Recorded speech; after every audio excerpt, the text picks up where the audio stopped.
In this lecture, we will learn about electric potential. First of all, we will learn about what is potential and then electric potential. आपने normal जिंदगी के अंदर सुना होगा कि भाई फलां आदमी के अंदर बहुत पोटेंशियल है, तो इससे आप क्या मुराद लेते हैं कि उसके अंदर किसी भी काम करने की सलाहियत बहुत ज़्यादा है, यानी वो ये काम कर सकता है। तो फिजिक्स में भी आप इसी सेंस में जाएंगे तो पोटेंशियल ये होगा, दो किस्म का यानी आप कह सकते हैं पोटेंशियल है, एक ग्रेविटेशनल पोटेंशियल होगा और एक इलेक्ट्रिक पोटेंशियल होगा।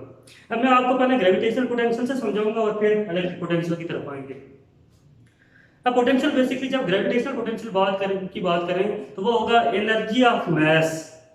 अब एनर्जी ऑफ मैस क्या है, आप लोग ये देखें कि बिल्कुल यहाँ पे मैंने ये मार्कर रखा हुआ है या फिर एक अर्थ के ऊपर कोई चीज हमने रखी हुई है, तो उसके का पोटेंशियल जीरो होगा, यानी उसके अंदर कोई आप कह सकते हो एनर्जी स्टोर नहीं होगी। लेकिन जब हम इसी के ऊपर वर्क करेंगे, वर्क करने का मतलब क्या है, इसको मैं ग्राउंड फ्लोर से उठा के ऊपर की तरफ लेके जा रहा हूँ, तो ये खुद ब खुद तो नहीं जाएगा, तो इसके ऊपर मैं वर्क कर रहा हूँ। वो जो मैं वर्क कर रहा हूँ वो इसके अंदर एनर्जी के तौर पे स्टोर हो रहा है, और वो जो एनर्जी स्टोर हो रही है वो हकीकत में क्या होता है, पोटेंशियल। ये किस पोटेंशियल की बात कर रहा हूँ, ये ग्रेविटेशनल पोटेंशियल है, अभी हमने इलेक्ट्रिक पोटेंशियल की बात नहीं की। अब आप देखो, ये तो नहीं है कि बिल्कुल में ग्रेविटी की वजह से कोई चीज नीचे पुल होती है, तो मैं अगर इस मार्कर को यहाँ से छोड़ूं तो ये तो खुद ब खुद नीचे की तरफ जा रहा है, मैंने इसके ऊपर कोई वर्क नहीं किया। अगर मैं in the direction of gravity करूंगा तो वो पोटेंशियल नहीं होगा। पोटेंशियल क्या होगा कि जब मैं अगेंस्ट द ग्रेविटी जाऊंगा तो वो क्या होगा, पोटेंशियल होगा। इसका मतलब क्या है कि मैं अगेंस्ट द ग्रेविटी इसके ऊपर वर्क कर रहा हूँ, वो जो मैं वर्क कर रहा हूँ वो एनर्जी के तौर पर स्टोर होगी, वो क्या है, पोटेंशियल। सेम केस है इलेक्ट्रिक पोटेंशियल।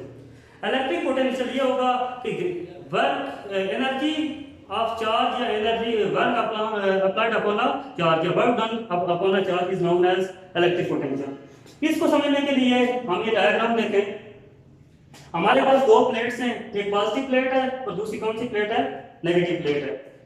अब पॉजिटिव चार्जेस से सेम केस जो इससे पिछला टॉपिक था उसके अंदर भी आपने सेम इस तरह की डायग्राम देखी थी, तो वहां पे भी क्या था कि जो इलेक्ट्रिक फील्ड लाइन है वो पॉजिटिव से ओरिजिनेट होती है, ओरिजिनेट होने का मतलब यहाँ से निकल रही है और किधर जाकर टर्मिनेट हो रही है, खत्म किधर हो रही है, नेगेटिव की तरफ। इसका मतलब जो इलेक्ट्रिक फील्ड है उसकी value from positive plate to negative यानी डाउनवर्ड यहाँ पे आ रही है, यानी यहाँ से ये इलेक्ट्रिक फील्ड की वैल्यू या इलेक्ट्रिक फील्ड लाइन ऊपर से नीचे की तरफ आ रही है। तो इलेक्ट्रिक फील्ड लाइन की वैल्यू या इलेक्ट्रिक फील्ड की जो डायरेक्शन है वो नीचे की तरफ है।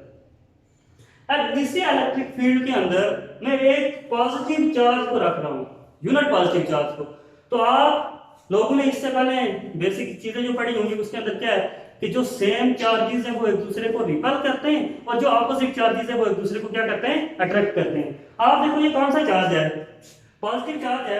तो जब इस पॉजिटिव चार्ज को इस पॉजिटिव प्लेट के करीब रखूंगा तो आप देखो पॉजिटिव पॉजिटिव को क्या करेगा, रिपल करेगा। तो जब रिपल करेगा तो हमें इसके ऊपर वर्क करने की जरूरत नहीं है, बल्कि इलेक्ट्रिक फील्ड इसके ऊपर खुद वर्क कर रही है। तो ये जो वर्क कर रही है इसके ऊपर जो रिपल्शन कर रही है इसकी वजह से ये मूव करेगा और ये डाउनवर्ड आ जाएगा, ये चार्ज यहाँ पे पास होगा। अब ये चार्ज खुद ब खुद की जैसे ही हमने इसको इलेक्ट्रिक फील्ड के अंदर स्टोर किया तो ये पॉजिटिव से किसकी तरफ आ गया, नेगेटिव की तरफ आ गया।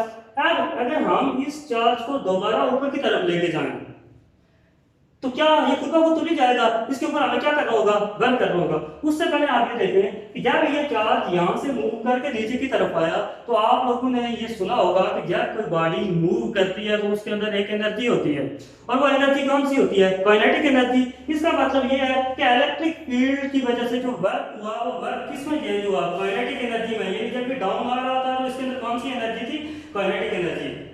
अब यहाँ पे आकर ये रुक गया, इसके अंदर पॉजिटिव का मतलब होता है हाई पोटेंशियल, नेगेटिव का मतलब लो पोटेंशियल। इसका मतलब ये हाई पोटेंशियल से लो की तरफ आ गया, यहाँ पे इसकी जो पोटेंशियल एनर्जी है उसकी वैल्यू क्या है, जीरो है। इस पोटेंशियल एनर्जी को ये जो इस पॉइंट में जो पोटेंशियल एनर्जी है उसको मैंने रिप्रेजेंट किया है यू ए से, पोटेंशियल एनर्जी को यू से रिप्रेजेंट करते हैं। और ये जो हाई पोटेंशियल है यहाँ पे जो पोटेंशियल एनर्जी होगी उसको मैंने किससे रिप्रेजेंट किया हुआ है, यू बी से रिप्रेजेंट किया हुआ है। अब इसी चार्ज के ऊपर हम वर्क करेंगे। वर्क करने का मतलब ये है कि इस चार्ज को हम पॉजिटिव प्लेट की तरफ लेके जा रहे हैं, तो ये खुद ब खुद नहीं जाएगा, इसके ऊपर हम वर्क करेंगे।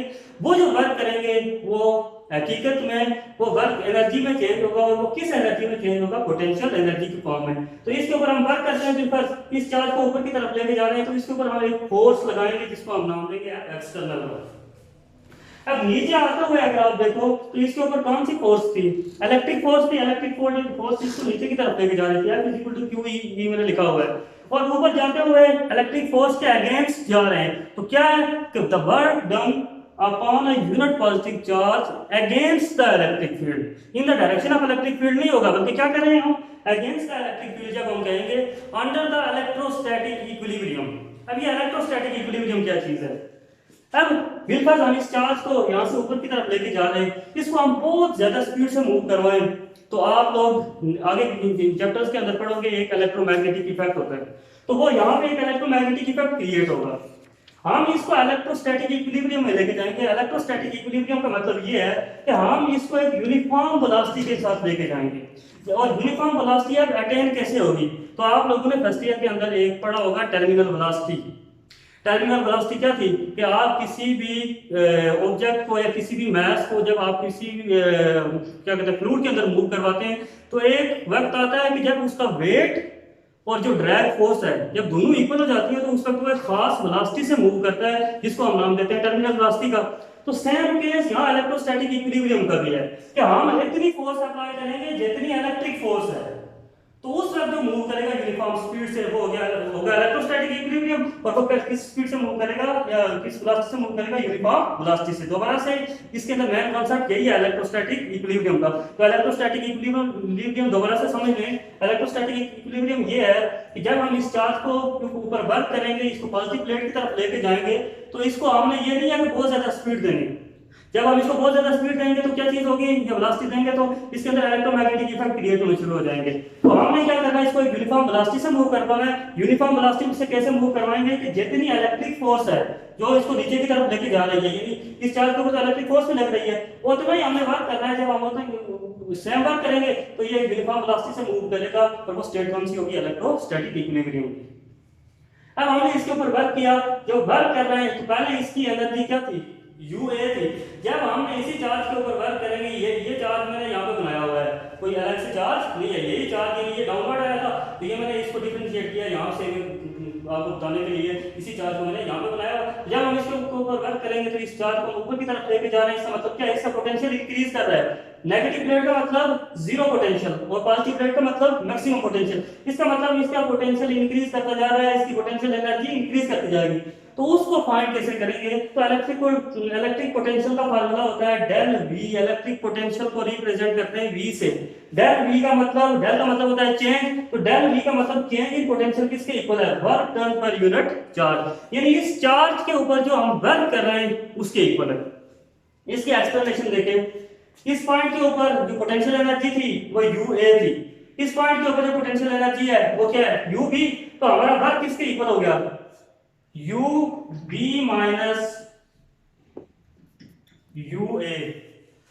क्यों मैंने लिखा है UB माइनस UA, ये वाली फाइनल वैल्यू है, ये वाली इनिशियल वैल्यू है, तो फाइनल माइनस इनिशियल करेंगे तो हमें उसकी वैल्यू आएगी। तो हम ये कहते हैं कि final potential energy minus initial potential energy, तो हमारे किसकी वैल्यू किसकी आ गई, वर्क डन की। जो हमने चार्ज के ऊपर वर्क किया है उसकी वैल्यू आ गई।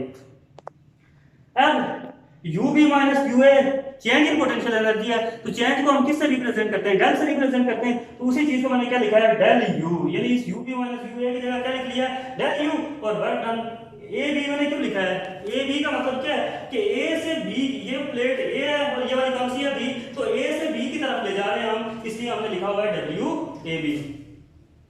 अब चार्ज के वर्क हम किसके ऊपर कर रहे हैं, चार्ज के ऊपर कर रहे हैं, तो हम यहां से ये कहेंगे कि work done WAB per unit charge. तो work done per unit charge क्या होता है, पोटेंशियल, उसको मैंने रिप्रेजेंट किया हुआ है डेल V से।